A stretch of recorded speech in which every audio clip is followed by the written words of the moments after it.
what you pay for mortgages or rent, your auto loan, your insurance, your utility deposits, and even if you'll get a job. Pulling a credit score is an easy way to find out more about an applicant's background.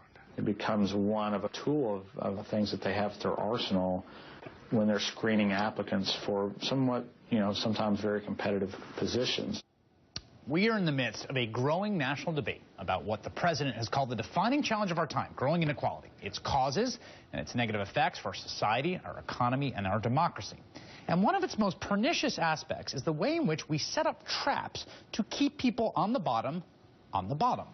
Our prison industrial complex cycles through millions of people, releases them out into the world, where they often find the first job application they encounter asking if they have a criminal record, which makes it hard to find and get a job, which makes it, of course, more likely they'll go back to prison. Another example of this kind of obstacle to mobility is the use of credit scores, which employers are increasingly using as a way of weeding out job candidates. So, someone has a string of bad luck, a family health emergency, has to pay for a loved one's catastrophe, goes through a bankruptcy, and their credit score goes south. And then they can't get a job because the potential employer asks for that credit score. What do you think that's going to do to their credit score in the future? Their future employability, their future ability to contribute? One of Washington's most eloquent voices on inequality, Senator Elizabeth Warren, is introducing a bill to ban that practice. Joining me now is Senator Warren. Senator Warren, you've got a piece of legislation on precisely this issue. And I guess the first question is, why shouldn't employers be able to look at the background and record of the people that they want to hire for a job? Well, first of all, let's just look at the data. There have been studies now that have shown that there is little or no correlation between someone's ability to do a job and their credit rating. But the principal reason behind it is, look, this is one of those things that's just about what's basically fair.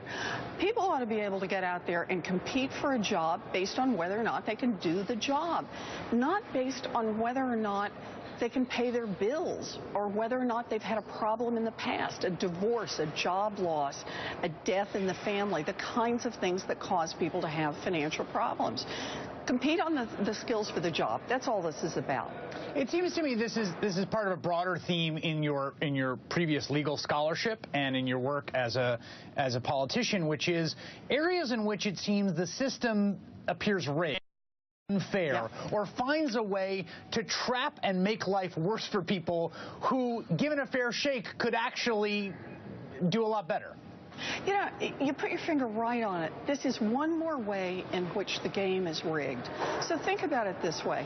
You know, if you're rich and you get divorced, it's not going to hurt your credit rating. If you're rich and you have a medical problem, it's not going to hurt your credit rating. If you're rich and you end up quitting your job or losing your job, you walk out with a whole lot of savings, you walk out with a nice package, it's not going to hurt your credit rating.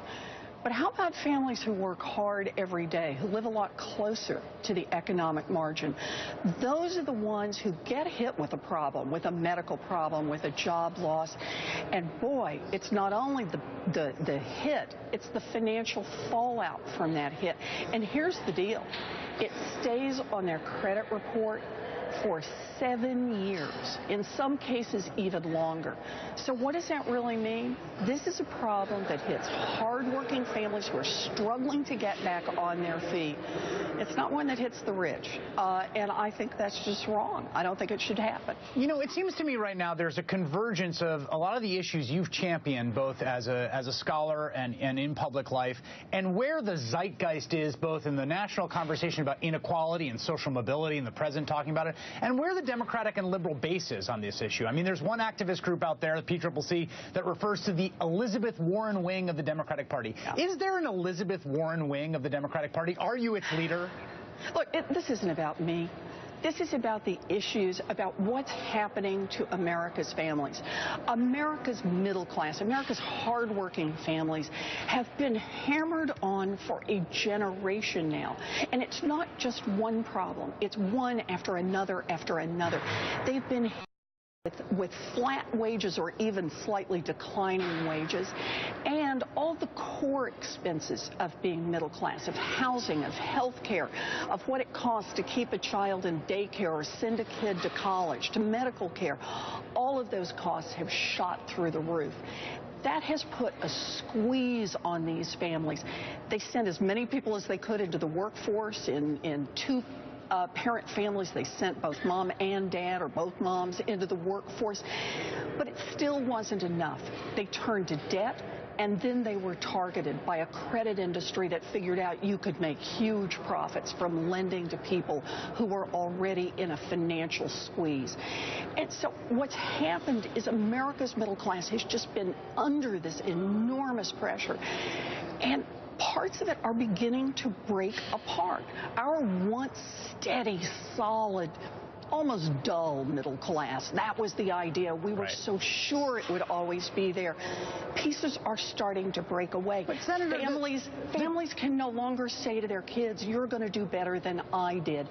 And that's what it is we have to attack. Here's my question. The trends you're talking about and have been tracking and are trying to address in legislation like this and other pieces of legislation you've introduced, these are 30, 40-year trends. I mean, we've seen this kind of system, this sort of version of American capitalism, and the Democratic Party has been in power during periods in which that is exacerbated. Democrats voted for the bankruptcy bill, which you opposed strenuously. I don't know if Democrats have done enough to combat this. Is the Democratic Party focused enough on this core issue? Look, the question is, what are we going to do going forward? We have to outline our priorities, and we have to be willing to get in there and fight for them. And that's what all of this is about. It's about how we fight for our college kids, the kids who are trying to get an education, who are being crushed by student loan debt. It's about how we fight for seniors, to protect Social Security and to help people get more money into retirement savings.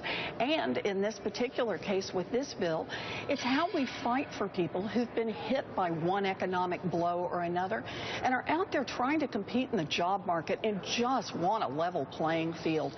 You're right, the pieces come together because a lot is broken, and it's going to take a lot of pieces to get it fixed again. Senator Elizabeth Warren of Massachusetts, great, thanks.